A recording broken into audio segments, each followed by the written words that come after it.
čo má Tešinský tábor s duchovnou obnovou. Motto očisti svoju minulosť. To by som potreboval.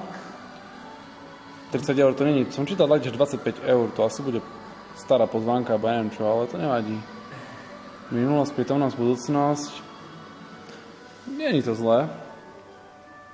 Takže sa vypni.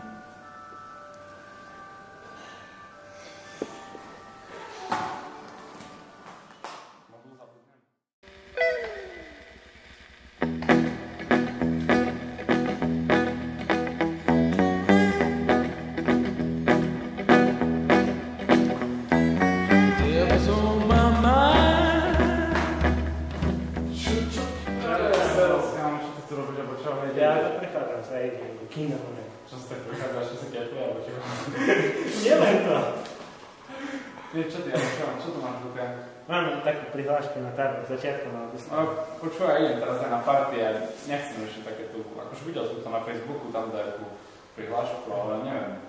Vieš čo, bude dobré. Bude dobré. Ja si myslím, že bude lepšie ako na tej party. Budeš tam mať tak rozdelené, budeš tam mať aj takú zábavu, pekačku a budú tam aj také veci, že hej, že sveté omše a je to na očistenie tvojej minulosti.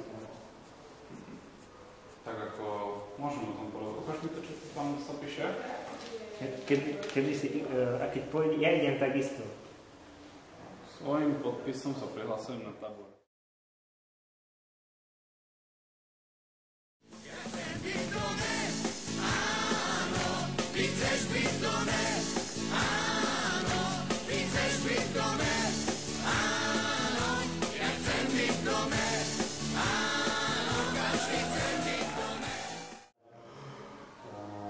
Dobre, pomyslím sa na tým.